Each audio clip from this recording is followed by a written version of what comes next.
So Donald Trump was asked real questions by a female reporter during yesterday's White House coronavirus press briefing. He was visibly rattled. He pulled the "who are you with" condescending question. Then he tells her to relax. Then he tells her she's being too loud. These are all classic moves by Republican politicians against female reporters. Let's get right into it. This is Weijia Jiang from CBS News. Same thing about you, that you should have warned them the virus was spreading like wildfire through the month of February instead of holding rallies with thousands of people. Why did you wait so long to warn them? Who are you with? And why did you not have social distancing until March 16th? Who are you with? I'm Weijia Jiang with CBS News. This is how Republican men often react to real questions from female journalists. Those entitled women, who do they think they are? Who are you with? Do you work here? Could you possibly be a real reporter? Disgusting Republican Senate Majority Leader Mitch McConnell did essentially the same thing recently. This was just a few weeks ago, remember? And none of the debate had been held in public. There was virtually no public debate on what looks to be the largest bill in American history. Can you explain why that was? And should the public have had more time to understand what this bill is that is meant to help them? Do you work here? Yes, sir. Yeah, we're the elected representatives of the American people. So that's now a classic move. That's part of the orthodoxy. Who are you with? Do you work here?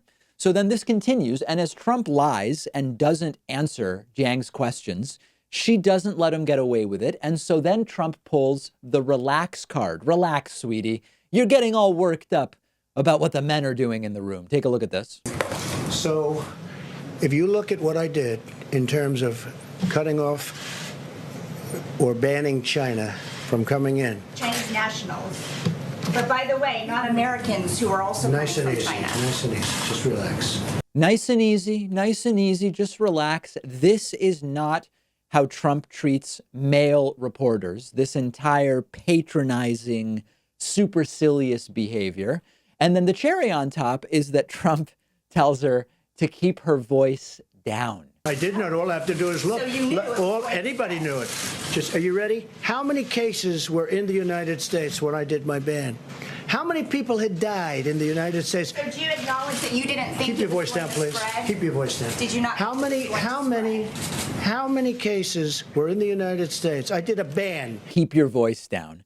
So we don't often do these stories about just like this guy's clearly just being a misogynist, but this is clearly one of those stories. And how brilliant would it have been if Weijia Jiang had said, "How dare you? Do you speak to your mistresses that way?" And of course, she never would have been allowed back in the press room, obviously. Notice that even despite all of this, Trump never answered her actual question, which was, why were you doing huge rallies in February, despite having our first case in January? And Trump won't answer and instead attacks her 3 times, asking, who are you with? Saying, nice and easy, relax, and then telling her to keep her voice down. And the voice down thing is actually interesting. Dr. Birx has a similar voice to Weijia Jiang. It's just their voices, right? And I've never commented on this because it's quite irrelevant, in fact. But during my live streams, whenever Dr. Birx speaks, I see people in the live chat saying, ooh, Dr. Birx talks so loud and she's so shrill and whatever. And I don't find it worthy of comment. And it does strike me as sort of misogynistic in nature.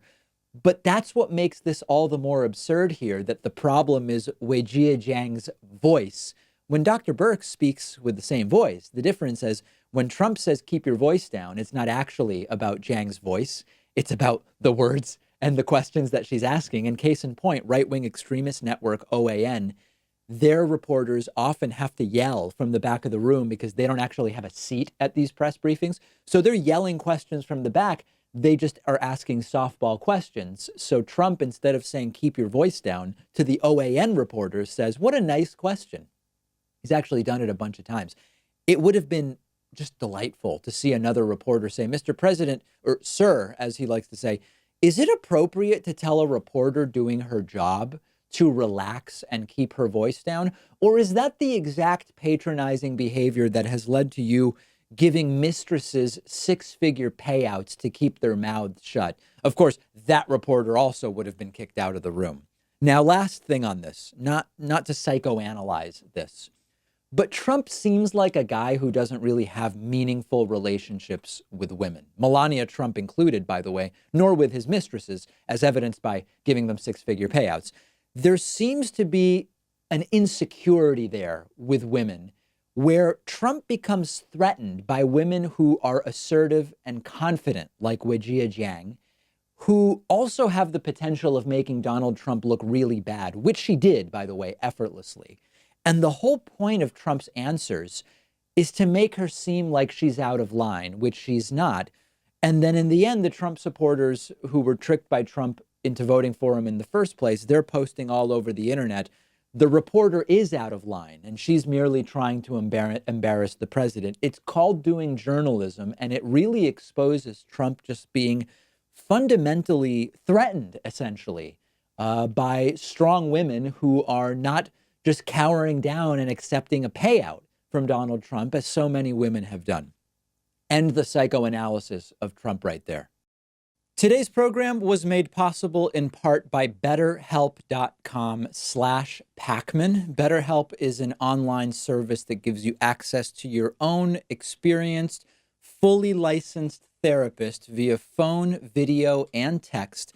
When you see a therapist in person in their office, it can take 3 weeks on average before you're able to get in for your first appointment. But with BetterHelp, you're matched with a therapist who fits your needs within just 24 hours, and you get the same professional service.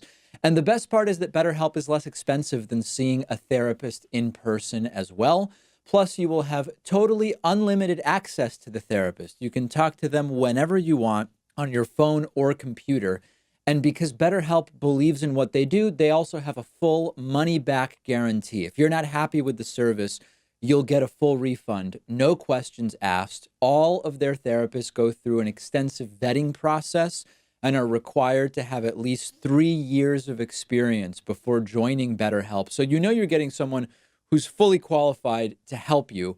But if you don't think that your therapist is a good fit, BetterHelp lets you switch to someone new at any time. If you've been thinking about getting involved with therapy, you should really check out BetterHelp. Just click the link underneath this video.